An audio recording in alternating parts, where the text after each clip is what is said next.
This is Sheila's Take, a podcast where you can hear my take on everything: love, hate, relationships, family, and today's issues with a godly perspective. I'm your host, Sheila Dunbar.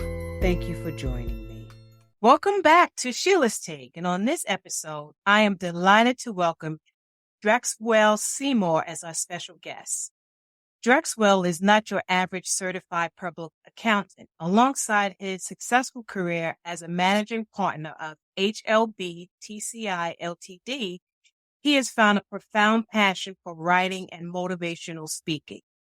Drexwell's first book, Rise Up and Take Your Position, has garnered widespread acclaim for his powerful message of encouraging individuals to pursue and cultivate their calling. Through his writings, Drexwell aims to inspire others to rise above their limitations and reach their full potential. But in addition to being an accomplished author, Drexwell is also a producer who has ventured into the world of filmmaking. His short film, Rise Up, No One Is Better Than You, explores his personal battle with an inferiority complex due to his dark complexion. However, Drexwell's journey is one of empowerment and triumph as he overcame his insecurities and now seeks to inspire, influence, and encourage others to embrace their true worth. Join me as I welcome Drexwell Seymour's remarkable story, his creative process, and the insights he has gained along his journey. Prepare to be uplifted, motivated, and inspired by Drexwell on today's episode. Welcome, Drexwell. How are you? I'm well, Sheila, and thank you for that wonderful introduction.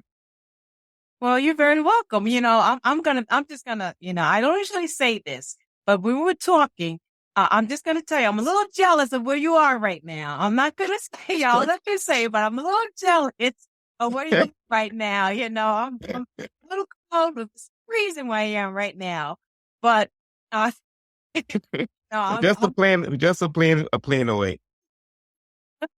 All right, I hear that. But let's dive right in, and can you tell us about the inspiration behind your short film, Rise Up, No One Is Better Than You? What motivated you to share your personal struggle?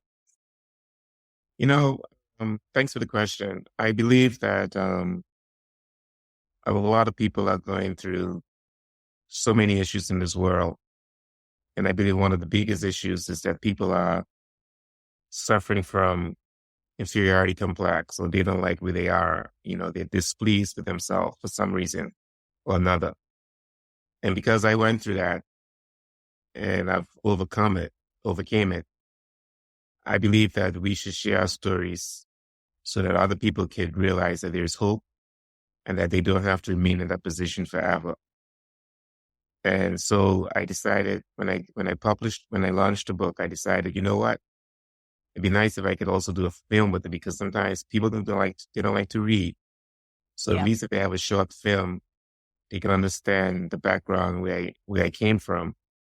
It could inspire them, provide them with some sort of encouragement that they themselves could also rise up and take their position. So that would inspire me, just trying to help others to overcome the situation that I went through, because I believe sometimes you cannot help people unless you go through what they go through. And so that's what I wanted to do. How did you ultimately overcome this? The feeling of inferior. How did you overcome that? How did it impact your life and your personal relationships? It took me many, many years to overcome it. Perhaps more than 40-something years. I am 53 now, and probably maybe 7 years ago, I overcame it. And it was just a wake-up call, because every day I used to think the worst of myself. Despite my accomplishments, despite being a CPA, I think very low of myself, because I was so programmed into believing that I was nobody. And so I overcame this through, I think, the persistent love of my family, particularly my wife, and then the relationship that I became closer with God, and then it started to dawn on me that, wait, Drexwell, Why are you going, why are you behaving the way you are? Nobody's better than you. Why? You're somebody. So that persistent comfort and encouragement from my wife and my deep relationship with God finally opened a door for me to overcome inferiority complex.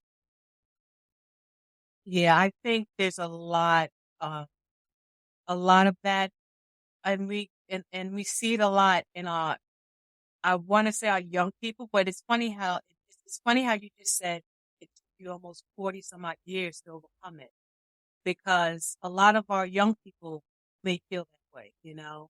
Hmm. Um, I know me growing up, as a young girl, I had that same. I'm gonna be totally honest with you. I had that same, com, Oh, you know, being a dark complexion, and I looked a certain way, and I didn't look, like a lot of the other little girls. I was honestly growing up, I was a little tomboy, and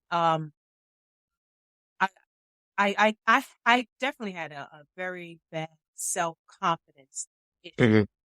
hmm. And it took me quite some time to realize it. And once I realized it, I tried to work on myself, getting older. I want to say probably in my mid-20s.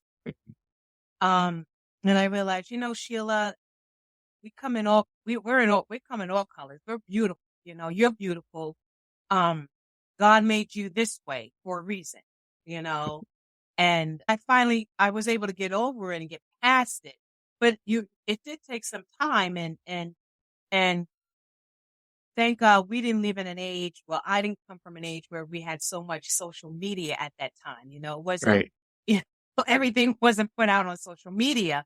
So, uh, it wasn't as bad as I would say someone, a lot of these young people are dealing with what they, how they feel, how they look like, because we all see these models and these Instagram people, and we all Hmm.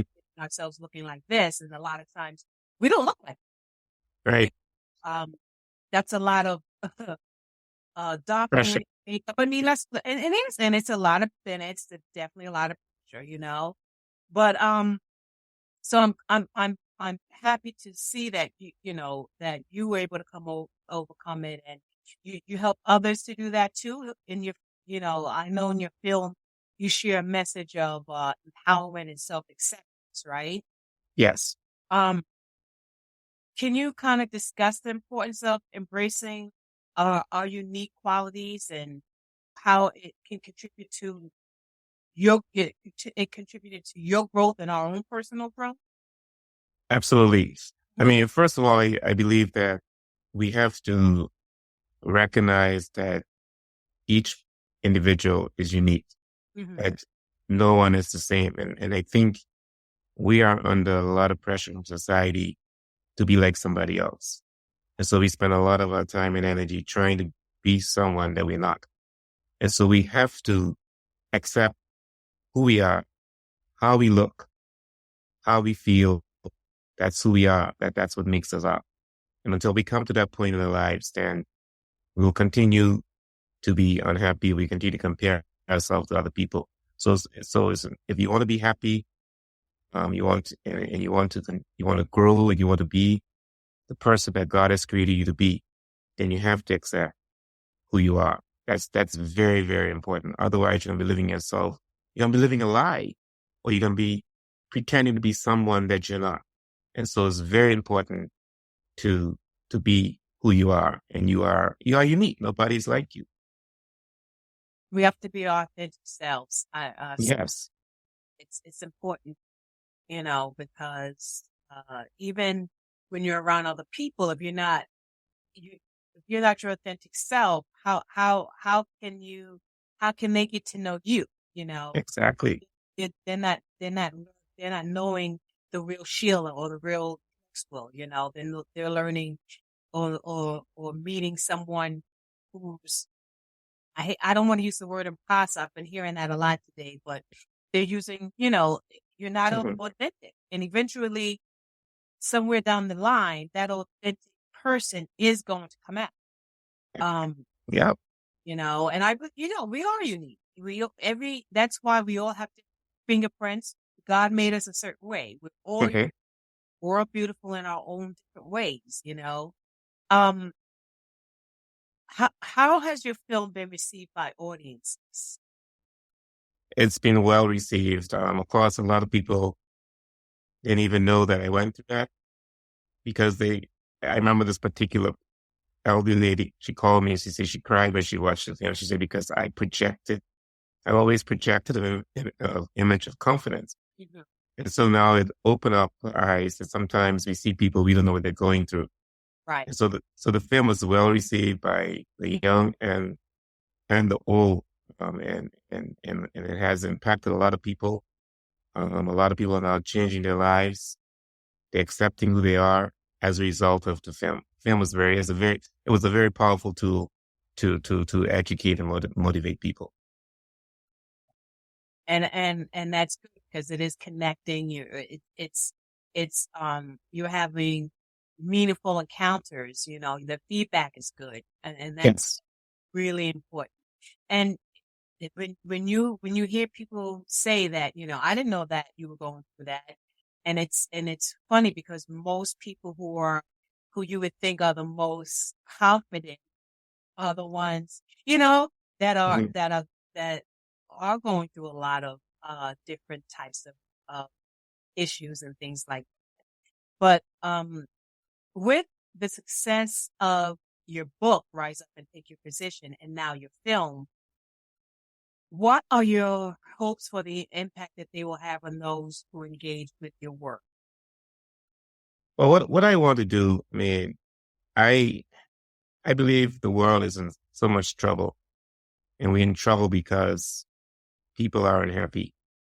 And I'm hoping that I could change people's lives one at a time, impacting their lives so that they could change and so we could have a better, positive, um, productive society. So I'm hoping that I could go throughout the world, sharing my story, um, impacting and changing the lives of people because we need to change and impact the lives of people. Too many people are suffering, and as a result, some of them end up committing suicide and they die without even, fulfilling their purpose.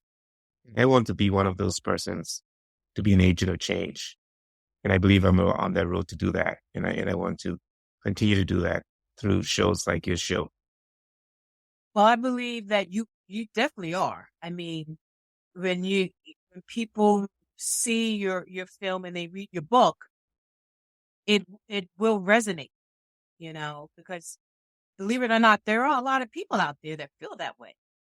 And they're just sometimes that they're afraid to come out and talk about it, or they're Yes. ashamed for some reason, and I'll put myself in that category. I was like that, um, for quite a few years. Like I said, growing up, it was hard for me.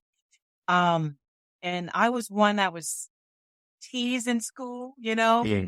and made fun of, and so it was really difficult for me, um, growing up as a teenager, young kid and a teenager to go through those type of things. So I'm hoping that your message gets out there. It will reach a lot of people because of the fact that there are a lot of people who need help like that, who need Yeah. to see that there's nothing wrong with me. I can overcome this. I am beautiful. I am the way God made me.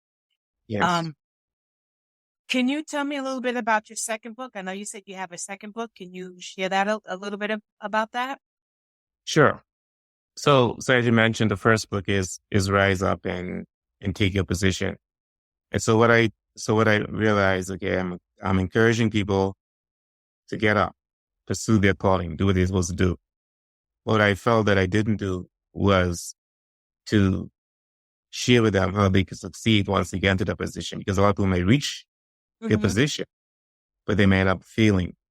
And so the second book is called succeeding in your position. So it's a 10-step guide, um, 10 different ways in how you succeed in your position, because we don't want to just be in your position, but you also have to be successful in what you do. So that's what the second book is about.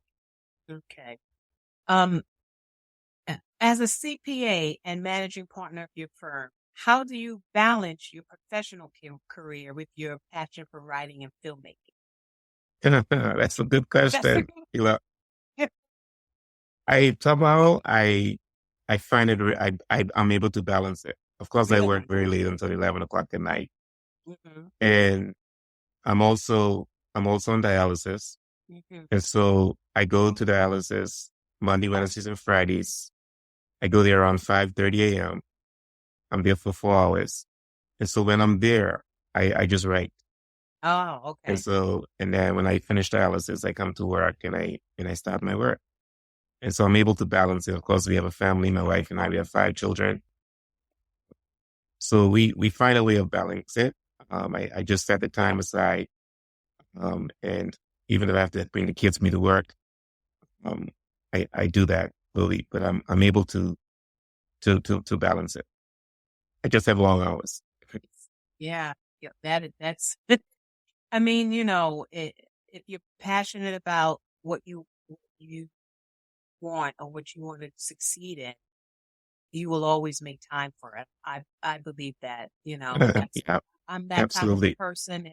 If I one of the things I wanted to was to succeed at this podcast, and I make time for it. I do whatever I can, um, to make sure that it succeeds. Yes. What advice do you have for others who may be hesitant to pursue their passions outside of their established careers? One thing the advice I would say is that time doesn't wait on anybody. And it is best. I know a lot of people are unhappy because they're not doing what they're supposed to do. It is best that they find the time to pursue what they're supposed to do, because a lot of people are dying and they're burying their gifts. They're leaving their gifts behind.